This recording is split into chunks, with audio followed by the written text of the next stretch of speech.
नमस्कार, India voice देख रहे हैं आप। मैं हूं आपके साथ आकांक्षी त्रिपाठी और बुलेटिन की शुरुआत इस वक्त की बड़ी खबर के साथ करेंगे। पीएफआई पर 5 साल का बैन लगा है। बड़ी जानकारी आपको दे रहे हैं। केंद्र सरकार ने 5 साल का बैन लगाया है और इसकी सीएम योगी आदित्यनाथ ने सराहना भी की है।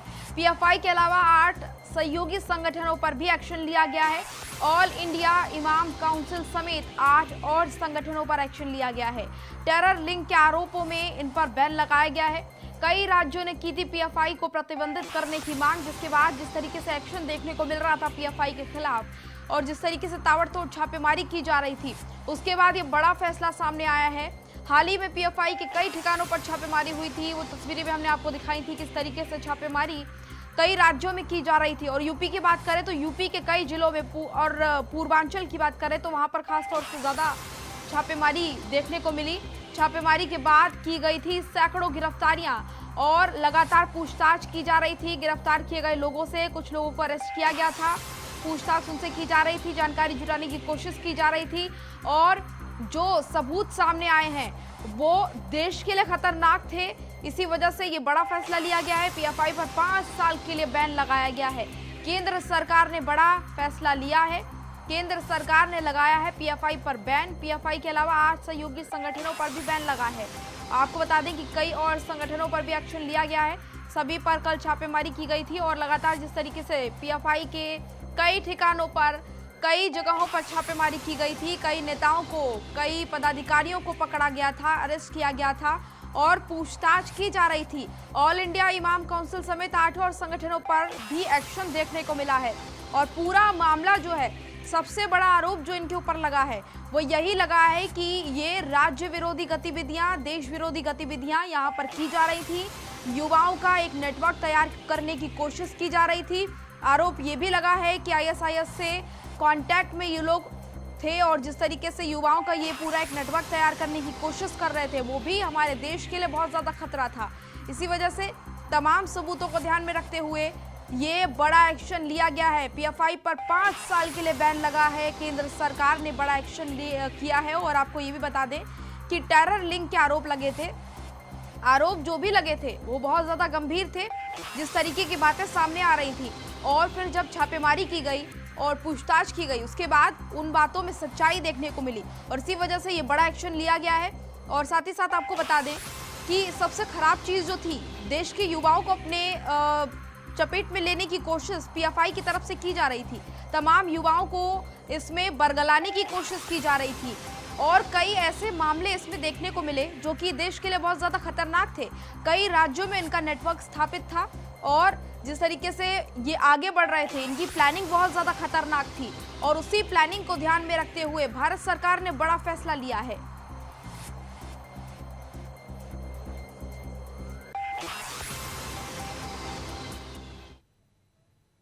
भारत सरकार द्वारा पीएफआई को 5 साल के लिए बैन किए जाने पर सूफी खानकाह एसोसिएशन के राष्ट्रीय अध्यक्ष सूफी मोहम्मद कौशल हसन मजीदी ने खुशी जाहिर करते हुए अपने कार्यकर्ताओं को मुबारकबाद दी है। पिछले करीब 2 सालों से पीएफआई पर बैन लगाने के लिए इनके संस्थान के द्वारा लगातार भारत सरकार को अपील की जा रही थी, पत्र लिखा गया था और साथ ही पैदल यलगार यात्रा भी निकाली गई थी। कानपुर में इन सभी लोगों ने अब पीएफआई के बैन होने पर खुशी जाहिर की है और तस्वीरें आप देखिए। खुशी जाहिर करते हुए केंद्र सरकार को शुक्रिया अदा भी किया है। सरकार ने पीएफआई को 5 साल के लिए बैन किया है और उसके बाद ये तस्वीरें जो है कानपुर से सामने आई हैं। सरकार ने पीएफआई को 5 साल के लिए बैन किया, जिसके बाद सूफी खानकाह एसोसिएशन के राष्ट्रीय अध्यक्ष ने इसका समर्थन किया है और सरकार को इसको लेकर धन्यवाद किया है। आपको ये भी बता दें कि पीएफआई संस्था बंद करने के लिए लगातार ये लोग सरकार से पत्र लिखकर अपील कर रहे थे कि सरकार इस पर कार्रवाई करे, क्योंकि देखिए जागरूक जो देश के नागरिक हैं वो यही चाहेंगे कि इस तरह का कोई भी संगठन ना पनपे देश में, क्योंकि ये देश की सुरक्षा के साथ साथ और भी कई मुद्दों पर देश के लिए खतरनाक है। और जो साक्ष्य मिले हैं पीएफआई की छापेमारी के दौरान, जो सबूत जुटाए गए हैं, उन सभी से ये इशारा क्या कहें कि साफ साफ ये पता लगता है कि पीएफआई देश के लिए खतरनाक था और इसी वजह से अब पीएफआई को बैन किया गया है। बड़ी जानकारी आपको ये बता रहे हैं मोहम्मद असलम हमारे साथ ज्यादा अपडेट के साथ हमारे संवाददाता जुड़ गए हैं। मोहम्मद असलम, देखिए पीएफआई को बैन करने के बाद सबसे अच्छी तस्वीर जो कानपुर से देखने को मिली, समर्थन किया गया है इसका, क्योंकि लगातार इनकी संस्था जो है ये पीएफआई को बैन करने के लिए केंद्र सरकार से कह रही थी, केंद्र सरकार से गुहार लगा रही थी कि बैन किया जाए, और अब इन सभी ने समर्थन किया है इसका।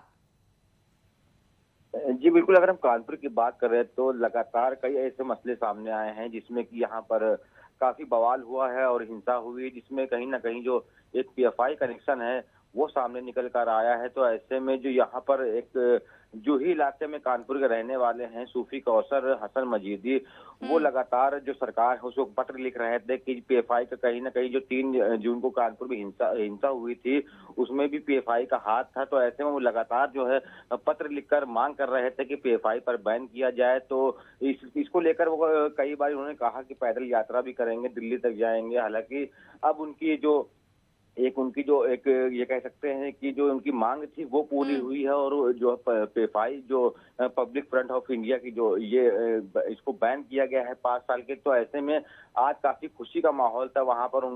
वहां पर जो लोग हैं उन लोगों ने एक दूसरे को लड्डू खिलाकर बधाई भी दी है कि पीएफआई पीएफआई को बैन किया गया है, क्योंकि कानपुर में जो हिंसा हुई थी उसमें कहीं ना कहीं जो पीएफआई है उसका नाम जुड़ा था। और जो यहाँ पर सीए एनआरसी में जो दंगे हुए थे उसमें भी पीएफआई का जो फंडिंग का एक मामला सामने आया था। हालांकि बाद में चीजें कहीं ना कहीं जो एसआईटी जांच कर रही थी उसमें भी सामने आई थी। तो ऐसे में एक जो संतुष्टि मिली है कि जो एक संगठन है जो बिल्कुल, कहीं ना कहीं सबसे बड़ी बात है खुशी की यही है कि सभी यही चाहते हैं कि जो पीएफआई को बैन किया गया, जिस तरह से छापेमारी हुई थी, छापेमारी में कई ऐसे सबूत मिले थे जो पीएफआई के खिलाफ ही नजर आ रहे थे। ऐसे में ये बड़ा फैसला है और इसका सम्मान लोग कर रहे हैं, ये बहुत अच्छी बात है। जी बिल्कुल, कानपुर में सबसे पहला जो पीएफआई के बैन होने के बाद जो सबसे पहले जो कानपुर में सबसे बड़ी खबर आज की यही है कि यहाँ पर जो कौसर हसन मजीदी है वो लगातार पत्र लिख रहे थे सरकार को, और इन्होंने ये भी कहा था कि दिल्ली तक पैदल जाएंगे और वहां पर सरकार से मांग करेंगे, दिल्ली में अपनी बात को रखेंगे कि पीएफआई एक जो सरकार से इनकी मांग करने की बात कही जा रही थी, जिसके लिए इन्होंने पत्र भी लिखा था, वो अब मांग पूरी हुई है और इसी वजह से इन्होंने समर्थन दिया है। चलिए, तमाम जानकारी के लिए बहुत बहुत धन्यवाद असलम आपका। कि चरमपंथी आतंकी संगठन पीएफआई यानी पॉपुलर फ्रंट ऑफ इंडिया, जिसे प्रतिबंधित कराने के लिए सूफी खानकाह एसोसिएशन पिछले कई सालों से अनवरत ज़मीनी स्तर पर संघर्ष कर रहा था। हमारे उस संघर्ष को और हमारी बातों को, तथ्यों को स्वीकार करते हुए भारत सरकार गृह मंत्रालय ने पीएफआई को 5 वर्षों के लिए प्रतिबंधित कर दिया है। भारत सरकार के इस सराहनीय कार्य का सूफी खानकाह एसोसिएशन स्वागत करता है। पीएफआई यानी कि पॉपुलर फ्रंट ऑफ इंडिया पर बैन के बाद उत्तर प्रदेश के मुख्यमंत्री योगी आदित्यनाथ का पहला रिएक्शन सामने आया है। क्या रिएक्शन उनका रहा वो आपको बताते हैं। उन्होंने ट्वीट करते हुए लिखा है कि राष्ट्र विरोधी गतिविधियों में संलिप्त पॉपुलर फ्रंट ऑफ इंडिया यानी कि पीएफआई और उसके अनुषंगिक संगठनों पर लगाया गया प्रतिबंध सराहनीय है और स्वागत योग्य है। ये नया भारत है, यहाँ आतंकी, आपराधिक और राष्ट्र की एकता व अखंडता तथा सुरक्षा के लिए खतरा बने संगठन और व्यक्ति स्वीकार्य नहीं है। ये ट्वीट सीएम योगी आदित्यनाथ ने किया है। पीएफआई के बैन होने के बाद उन्होंने इस फैसले का स्वागत किया है और साफ तौर पर उन्होंने ये संदेश दिया है, जिस तरीके से सीएम योगी आदित्यनाथ ये यूपी के लिए पहले ही कह चुके हैं, यूपी अपराध मुक्त रहेगा और यूपी में आतंकियों की, दंगाइयों की या फिर किसी भी ऐसे व्यक्ति की जो एकता को खराब करने की कोशिश करे उसकी जगह नहीं है। और उसी का समर्थन देखिए सीएम योगी आदित्यनाथ ने अपने ट्वीट के जरिए किया है। उन्होंने कहा ये न्यू इंडिया है, यहां पर इस तरह के लोगों को बर्दाश्त नहीं किया जाएगा। सरकार द्वारा पीएफआई को बैन करने के मामलों में मौलाना सैफ अब्बास नकवी ने अपनी प्रतिक्रिया दी है। उन्होंने कहा है कि बिना जाति और धर्म के आधार पर देश में कोई भी संगठन या व्यक्ति विशेष अगर देश विरोधी गतिविधियों में लिप्त हो तो तुरंत कार्रवाई होनी चाहिए। तो जिस तरीके से अभी रिएक्शन सामने आ रहे हैं पीएफआई के बैन को लेकर, सभी पॉजिटिव हैं, क्योंकि जिस तरीके से छापेमारी के दौरान जो सबूत मिले हैं वो देश विरोधी थे। ऐसे में अब समर्थन सभी लोग इस बात का कर रहे हैं क्योंकि 5 साल के लिए बैन किया गया है पीएफआई को। मौलाना सैफ अब्बास ने भी प्रतिक्रिया इसी को लेकर दी है। उन्होंने कहा है देश विरोधी गतिविधियों में लिप्त लोगों पर कार्रवाई हो और उन्होंने भी इस फैसले का स्वागत किया है। भारत ने पीएफआई के ऊपर प्रतिबंध लगा दिया है। मैं समझता हूँ कि हमारा देश का कानून, हमारा देश का संविधान और कोई भी हिंदुस्तानी नागरिक इस बात की इजाज़त नहीं देता है कि भारत के अंदर, देश के अंदर रहकर देश के मुखालिफ गतिविधियों को अंजाम दिया जाए। और यकीनी तौर के ऊपर जो भी देश के खिलाफ गतिविधि में मुलव्विस मिलता है, उसका हाथ मिलता है, या किसी संगठन से जो विदेशी संगठन हैं आतंकवादी, उनसे मिलकर, तो सबको बैन होना चाहिए। भारत ने पीएफआई उत्तर प्रदेश के पूर्व कैबिनेट मंत्री और बीजेपी विधायक सिद्धार्थनाथ सिंह ने पीएफआई पर प्रतिबंध का स्वागत किया है। उन्होंने कहा है कि फैसले से देश की आंतरिक सुरक्षा को लेकर राजनीतिक इच्छा शक्ति जो है वो देखने को मिलती है, और साथ ही साथ उन्होंने कहा कि देश की आंतरिक सुरक्षा के मामले में देश के प्रधानमंत्री नरेंद्र मोदी ने लोगों को सुरक्षित रखा हुआ है। वहीं उन्होंने ये भी कहा कि पीएफआई स्लीपर सेल और धार्मिक आंदोलनों में भी चला रहा था, और जिस तरीके से धार्मिक आंदोलनों को ही चला रहा था वो देश के लिए खतरनाक था, और ये बात सामने आने के बाद ही केंद्र सरकार ने पीएफआई पर कड़ा एक्शन लिया है। तो ये आपको लगातार समर्थन की जानकारी भी दे रहे हैं कि पीएफआई के बैन होने के बाद कौन कौन इसका समर्थन कर रहा है। सिद्धार्थनाथ सिंह का ये बयान सामने आया है पीएफआई बैन होने के बाद। को 5 साल के लिए बैन किया है, और यही नहीं, देश भर में एक कोऑर्डिनेटेड कार्रवाई पीएफआई पे हुई है, और उसके अंदर मतलब हजारों की संख्या में पीएफआई के लोग पकड़े गए हैं, और उनको अरेस्ट किया गया है, और उन पे फिर कार्रवाई होगी। देश की आंतरिक सुरक्षा सुरक्षित रहे, यह आवश्यक है, और इसके लिए जो भारतीय जनता पार्टी की केंद्र सरकार है, उसका नेतृत्व हमारे प्रधानमंत्री जी को 5 साल। तो देखिए, बड़ा फैसला लिया गया है पीएफआई को लेकर। 5 साल के लिए पीएफआई को बैन किया गया है, जो कि बड़ा कदम केंद्र सरकार की तरफ से उठाया गया है।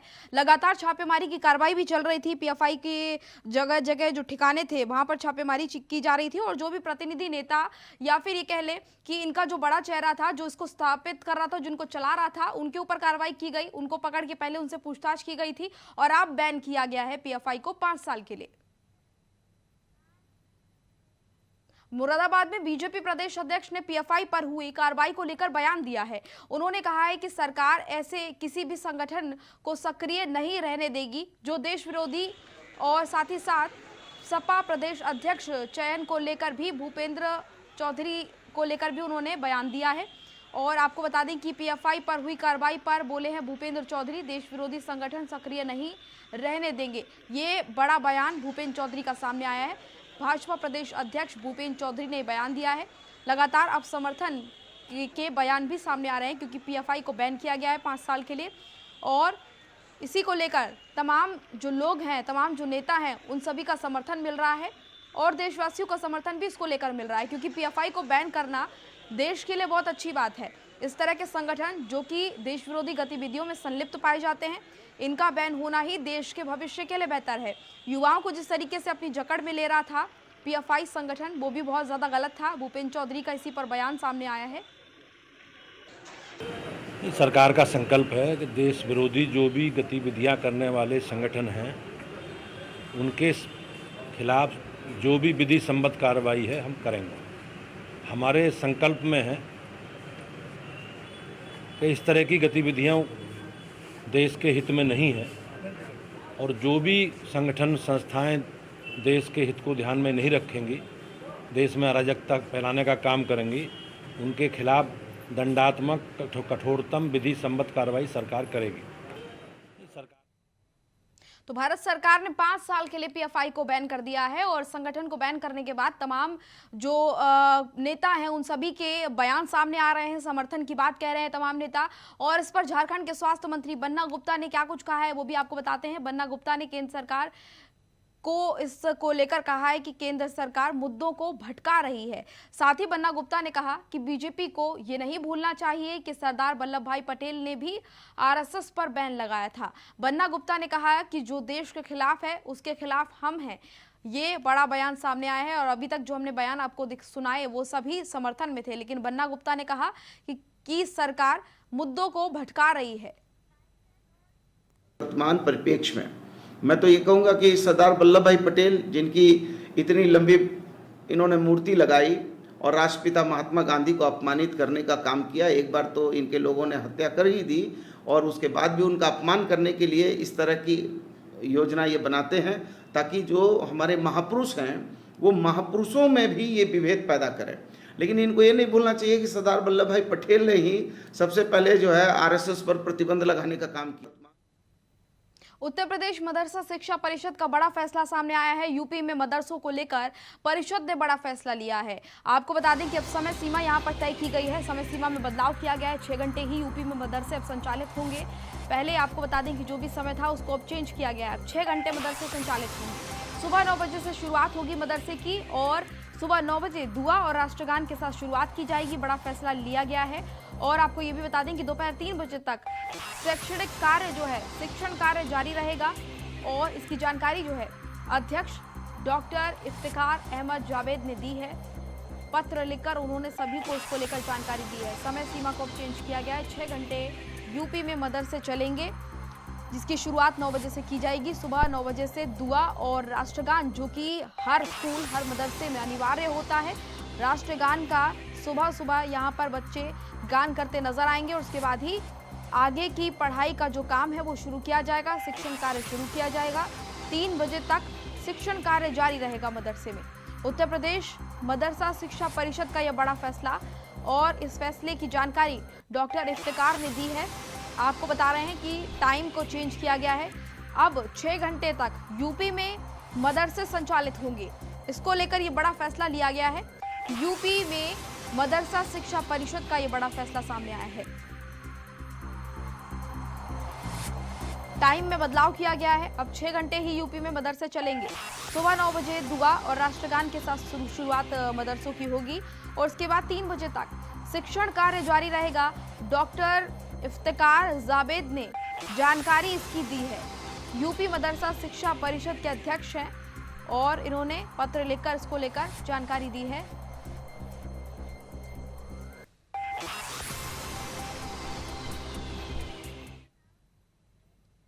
इसी बीच बड़ी खबर का रुख करेंगे। ज्ञानवापी मामले में आज सुनवाई होगी। धार्मिक भावनाओं को ठेस पहुंचाने के मामले में आज सुनवाई होगी। कल भी कोर्ट में हुई थी मामले को लेकर सुनवाई।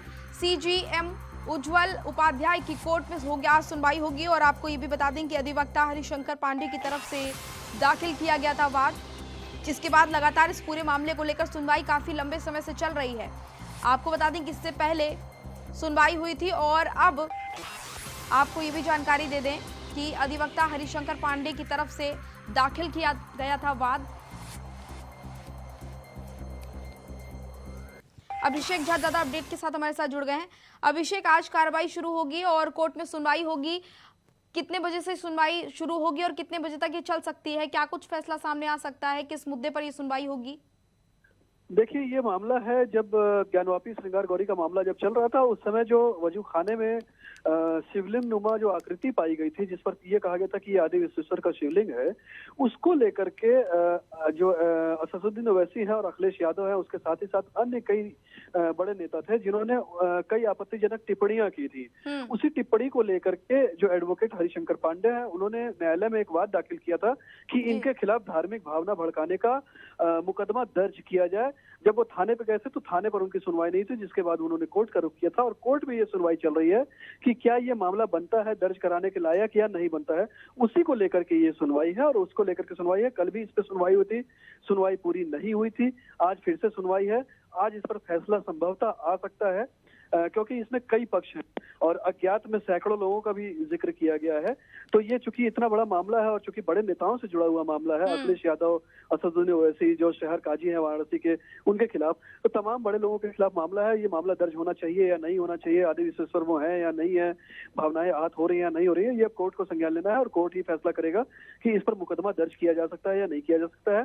दोपहर 1 बजे के बाद संभवतः इस पर सुनवाई हो, उसके बाद या तो सुनवाई पूरी होने के बाद शायद फैसला फैसला सुरक्षित रखा जाए ये जज के ऊपर निर्भर करता है, लेकिन आज इस मामले में लगातार दूसरे दिन सुनवाई जारी है। बिल्कुल अभिषेक, लेकिन लगातार ये पूरा जो मामला है ये अलग ही एंगल पे जा रहा है। ज्ञानवापी मामला मस्जिद और मंदिर को लेकर शुरू हुआ था, उसके बाद 8 हफ्ते का समय मांगा गया, सुनवाई योग्य है मामला या नहीं है, ये भी मामला चला, और अब ये बड़े नेताओं की तरफ से कहा गया कि धार्मिक भावनाएं भड़काई जा रही हैं, ये सब मामले सामने आ रहे हैं।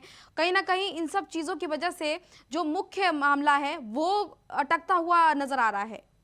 देखिए, जो मुख्य मामला है श्रृंगार गौरी नियमित दर्शन का, उस पर कल सुनवाई है 29 तारीख को। आज जो ये मामला है, ये मामला धार्मिक भावनाएं भड़काने का है। मैं बता दूं कि मई महीने में सर्वे के बाद से ही लगातार जिस तरह से खुलासे हुए और सर्वे के बाद से जो रिपोर्ट बाहर आई, उसके बाद से ही लगातार तकरीबन 16 मामले ऐसे हैं जो केवल ज्ञानवापी मस्जिद को लेकर के दर्ज किए गए हैं। 16 अलग अलग मामले सुनवाई के चल रहे हैं, जिसमें से सबसे प्रमुख मामला जिसमें सर्वे का अधिकार दिया गया था, सर्वे कराया गया था ज्ञानवापी मस्जिद का। बिल्कुल अभिषेक, और ये तो तमाम मामले चल रहे हैं। आज इनमें से एक मामले की सुनवाई है, ज्ञानवापी का मुख्य मामला जो है वो भी विचाराधीन है अभी, और उसको लेकर भी इंतजार सभी को बहुत ज्यादा है। अभिषेक, आप पूरे मामले पर नजर जरूर बनाए रखिए। फिलहाल तमाम जानकारी के लिए बहुत बहुत धन्यवाद आपका। संभल पुलिस को बड़ी सफलता हाथ लगी है, जहां पर पुलिस ने, आपको बता दें कि मुखबिर की सूचना पर कार्रवाई की है और 60 ग्राम चरस के साथ 2 महिलाओं समेत 3 आरोपियों को पुलिस ने गिरफ्तार किया है। बता दें कि बरामद की गई चरस की कीमत 10 लाख रुपए बताई जा रही है, और पूरा जो मामला है वो चंदौसी कोतवाली थाना क्षेत्र का है, और यहां पर पुलिस को बड़ी सफलता हाथ लगी है। ये देखिए, आरोपी महिलाएं जो है पुलिस की कस्टडी में खड़ी हैं, जिनको पुलिस ने अरेस्ट किया है।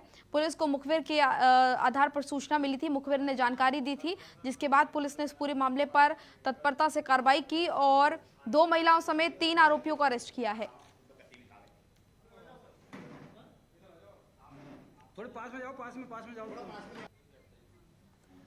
तो आपको बता दें कि पुलिस ने इस पूरे मामले पर कार्रवाई की है, और ये जो इनके पास से नशीला पदार्थ बरामद किया गया है, चरस, ये कुल 60 ग्राम बताया जा रहा है। 2 महिलाओं समेत 3 आरोपियों को गिरफ्तार किया है। बड़ी सफलता पुलिस को हाथ लगी है। थोड़े पास में जाओ। और अब सीधा चलेंगे अयोध्या, जहां पर सीएम योगी आदित्यनाथ क्या कुछ कह रहे हैं, आपको सुनवाते हैं। लोकप्रिय सांसद श्री लल्लू सिंह जी, माननीय विधायकगण श्री वेद प्रकाश गुप्ता जी, रामचंद्र यादव जी, अमित सिंह चौहान जी, महापौर श्री ऋषिकेश उपाध्याय जी, जिला पंचायत अध्यक्ष श्रीमती रोली सिंह जी,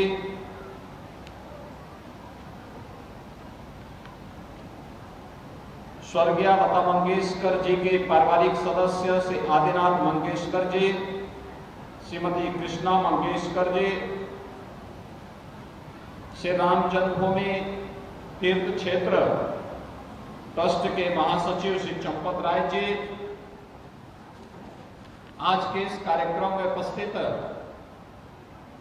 पर्यटन और संस्कृति विभाग के सभी अधिकारीगण और अयोध्या के सभी हमारे उपस्थित भाइयों बहनों,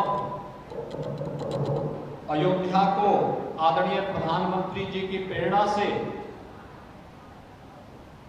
एक नई कृति आज मर्यादा पुरुषोत्तम भगवान श्री राम के सर्वाधिक भजन गाने वाले सुर समा के भारत रत्न से सम्मानित सुश्री लता मंगेशकर चौक के रूप में भव्य स्मारक प्राप्त हो रहा है। मैं उत्तर प्रदेश की जनता की ओर से आदरणीय प्रधानमंत्री जी का आभार व्यक्त करते हुए अयोध्या वासियों को और मर्यादा पुरुषोत्तम भगवान श्री राम के प्रति श्रद्धा रखने वाले सभी बंधु बांधवों को इस अवसर पर हृदय से बधाई देता हूं, अपनी शुभकामनाएं देता हूं और सुर सम्राज्ञी सुश्री लता मंगेशकर जी को उनकी 93वीं पावन जयंती के अवसर पर प्रदेश वासियों की ओर से विनम्र श्रद्धांजलि भी अर्पित करता हूं। भाइयों बहनों, यही है सनातन धर्म।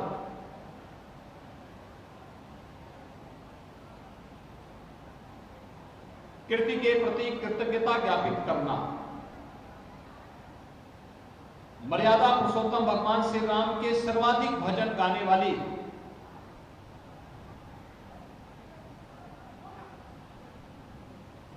सम्मान्य लता दीदी ने अपना पूरा जीवन भारत की कला और संगीत को एक नई ऊंचाई प्रदान करने के लिए समर्पित किया था।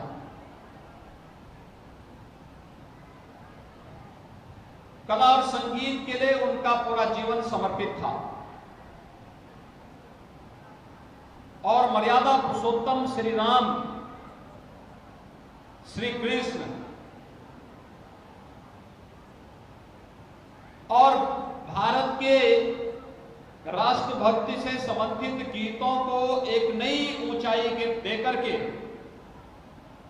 उन्होंने संगीत की अपनी पवित्र साधना को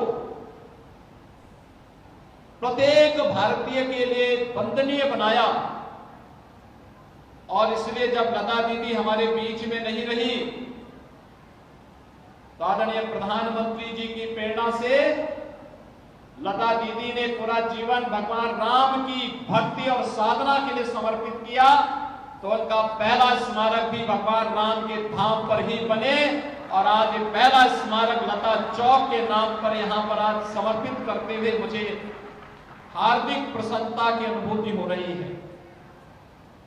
अयोध्या दुनिया का सबसे सुंदर और वैभवशाली नगर बनेगा, इसमें कोई संदेह किसी को नहीं होना चाहिए। और ये शुरुआत है मर्यादा पुरुषोत्तम भगवान श्री राम के भव्य मंदिर निर्माण का इंतजार अब बहुत दिन तक नहीं करना पड़ेगा।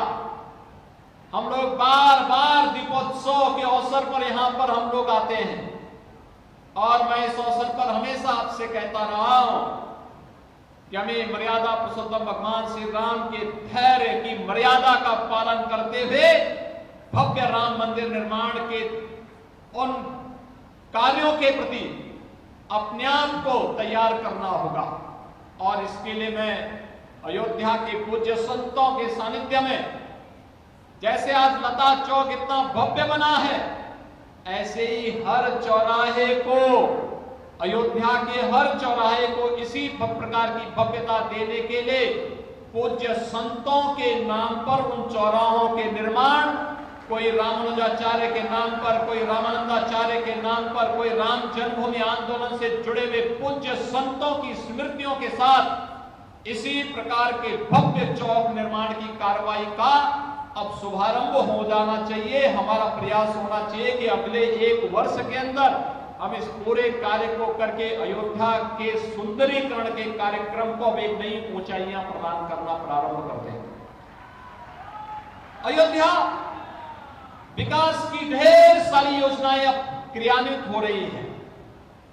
आपने देखा होगा अयोध्या को समर्पते हुए दीपोत्सव कार्यक्रम के साथ आदरणीय प्रधानमंत्री जी की प्रेरणा से जब पहली बार दीपावली के अवसर पर भव्य दीपोत्सव का कार्यक्रम हुआ, उस भव्य दीपोत्सव के कार्यक्रम के बाद लोगों के मन में एक आस जगी थी।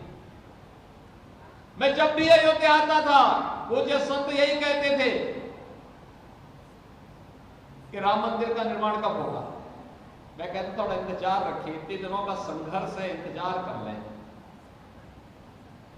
भगवान राम परीक्षा ले रहे हैं और परीक्षा हमारे धैर्य और हमारी मर्यादा की थी। हमें मर्यादा का उल्लंघन नहीं करना है। हम धैर्य के साथ भगवान राम की इस मर्यादा का पालन करते हुए थोड़ा सा इंतजार और कर लें। अवश्य कुछ न कुछ अच्छा होने जा रहा है। और आज हम सब इस बात पर गौरव की अनुभूति करते हैं कि भगवान राम के भव्य मंदिर निर्माण के लिए 500 वर्षों का इंतजार समाप्त हुआ और भव्य राम मंदिर निर्माण का कार्यक्रम अयोध्या में चल रहा है। पूरा देश और पूरी दुनिया बड़ी आशा भरी निगाहों से अयोध्या को देख रही है।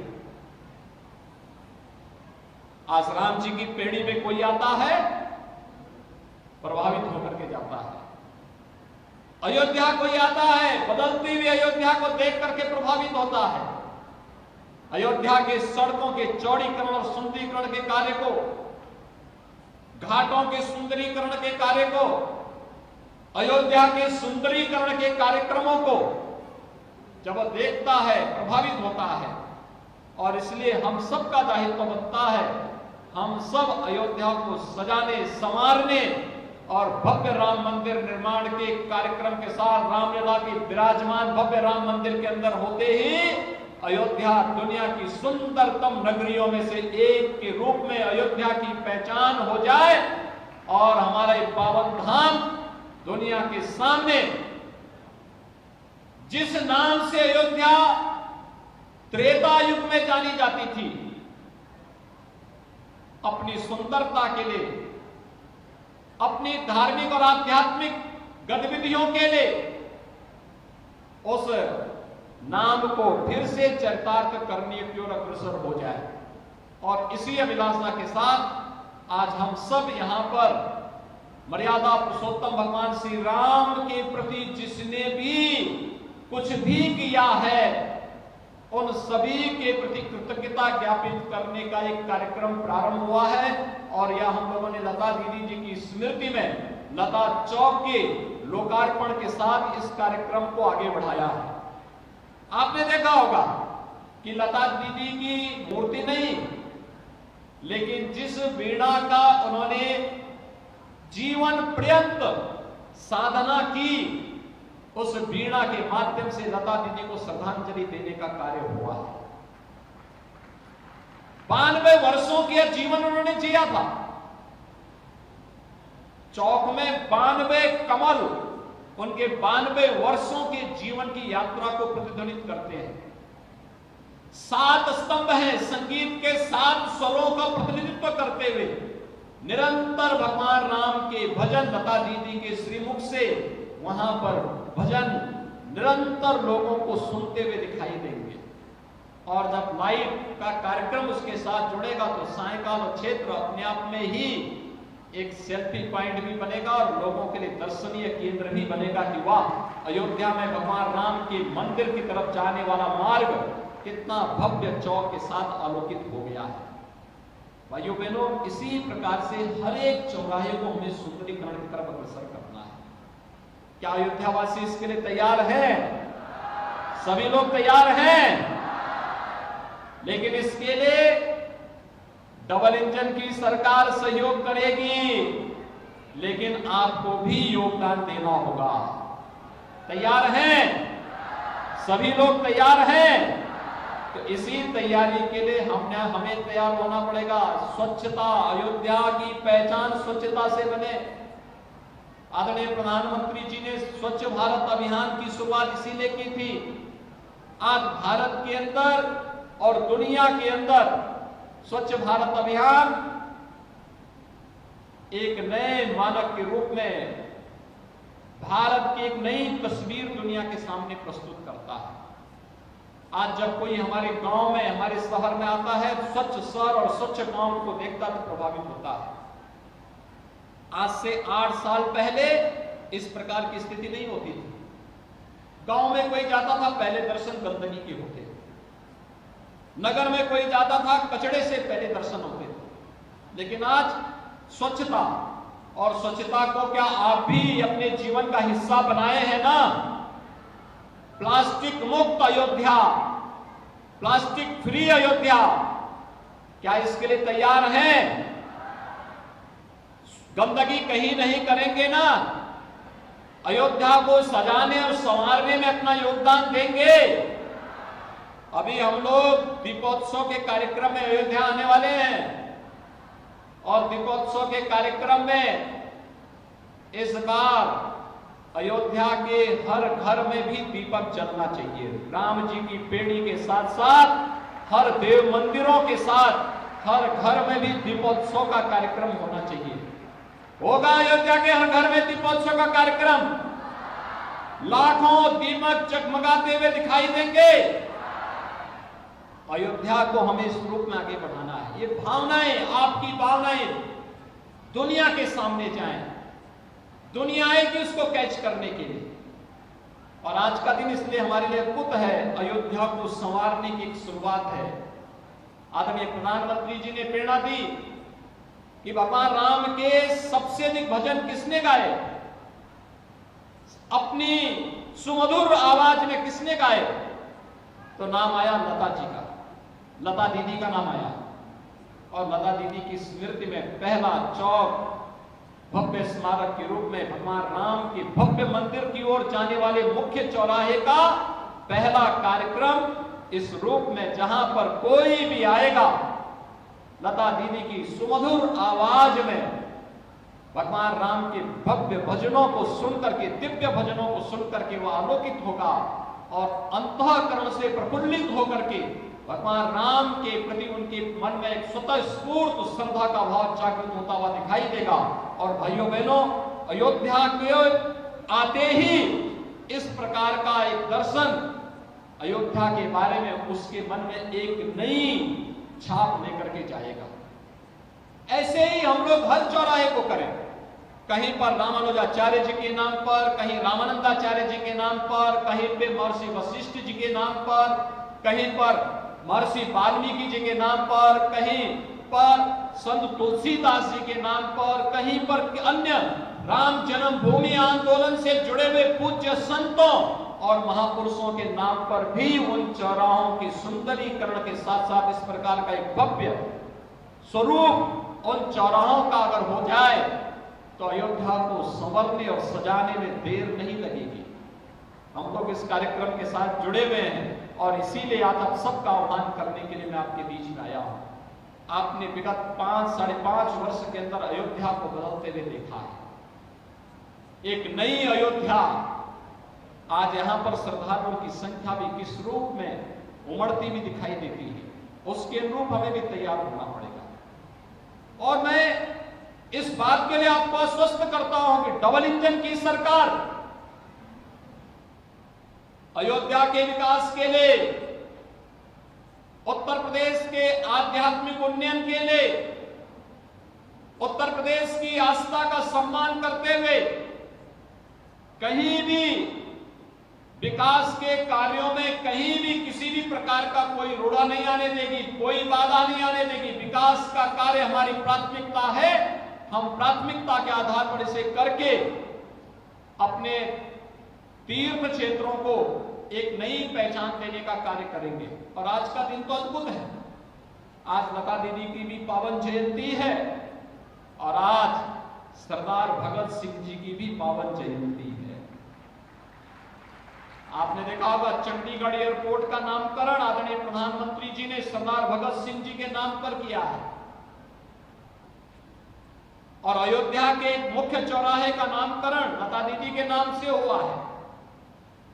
अभी अयोध्या में इंटरनेशनल एयरपोर्ट का निर्माण भी हो रहा है। अब देश और दुनिया की, कभी कहते हैं ना भगवान राम लंका से अयोध्या पुष्पक विमान पर आए थे, अब हम कह सकते हैं हर बार दीपोत्सव के कार्यक्रम में हम भगवान राम को यहां पर राज्य सरकार के हेलीकॉप्टर से एक पुष्पक विमान की प्रतिकृति के रूप में उनको यहां पर ला करके यहां पर अभिषेक के कार्यक्रम को संपन्न करते रहे हैं। पूज्य संतों के सानिध्य में कार्यक्रम होता रहा है। लेकिन कुछ ही दिनों के बाद आप देखेंगे कि अगर वेदांती जी को यहां से किसी दूसरे लोक की यात्रा में जाना होगा तो यहीं से जहाज उनके लिए तैयार होगा। यानी दुनिया से कोई भी व्यक्ति अयोध्या धाम आना चाहेगा तो इंटरनेशनल फ्लाइट होगी जो सीधे अयोध्या को जोड़ेगी और अयोध्या को जोड़ने के साथ अयोध्या के माध्यम से उसका आत्मिक संबंध एक बनेगा। अयोध्या को उसी भव्य स्वरूप देने का कार्यक्रम आज चल रहा है और इसके लिए मैं आप सबका आह्वान करूंगा। आज अयोध्या ही नहीं, पूरा उत्तर प्रदेश संवर रहा है। काशी में देखिए, काशी विश्वनाथ धाम आदरणीय प्रधानमंत्री जी की प्रेरणा, मार्गदर्शन और नेतृत्व में कितना भव्य हुआ है। अकेले सावन के महीने में काशी में 1 करोड़ श्रद्धालु आए थे काशी विश्वनाथ धाम दर्शन करने के लिए। ऐसे ही विंध्यवासिनी धाम में ये शारदीय नवरात्रि है और शारदीय नवरात्रि में मां शारदा की वीणा अयोध्या में मुख्य चौराहे पर विराजमान हो गई। यानी मां वीणा की, मां शारदा की कृपा एक बार फिर से अयोध्या पर बरसने वाली है। मां लक्ष्मी की कृपा अयोध्या पर बरसने वाली है और शारदीय नवरात्रि है।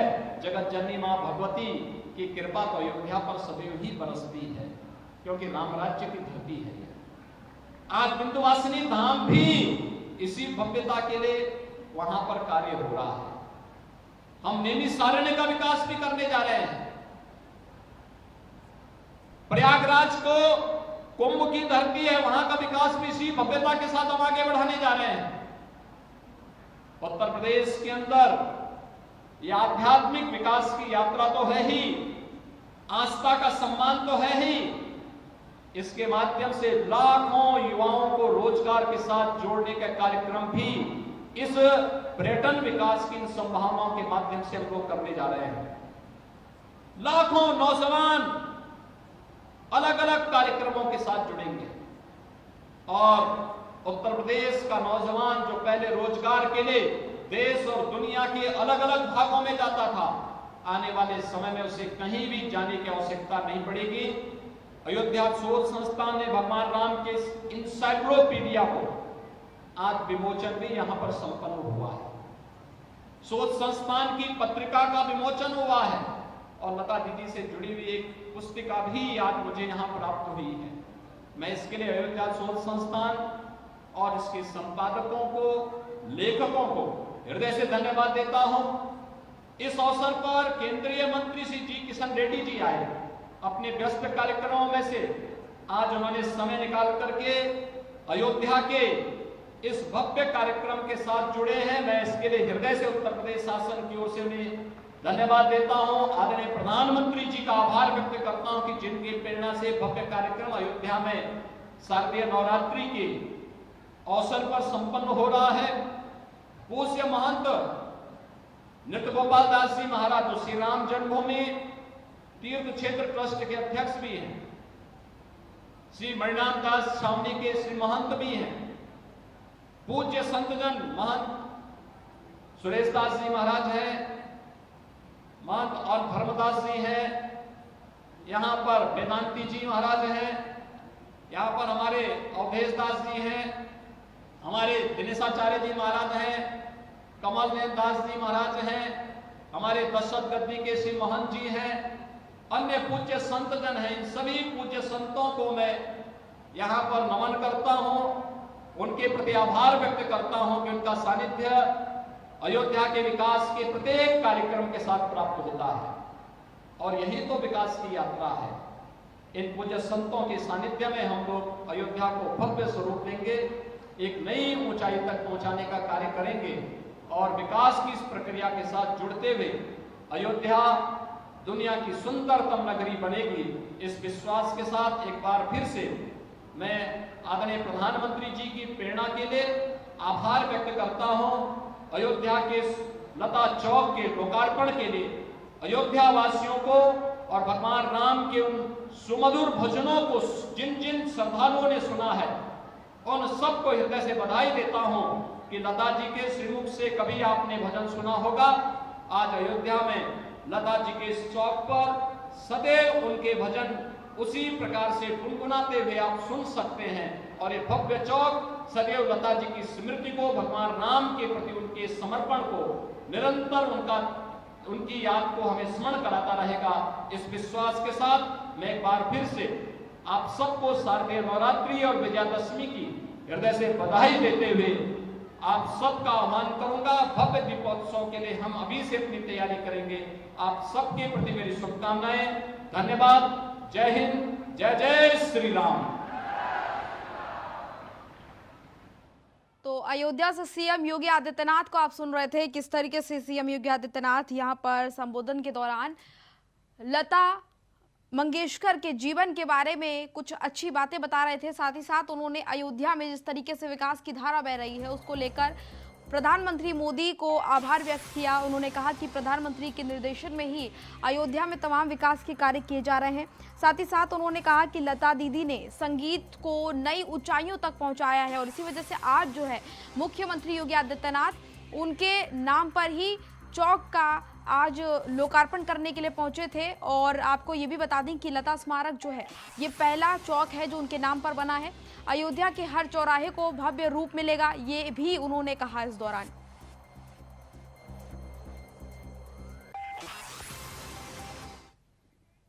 और अब रुकेंगे एक छोटे से ब्रेक ले, ब्रेक के बाद जल्द होंगे हाजिर।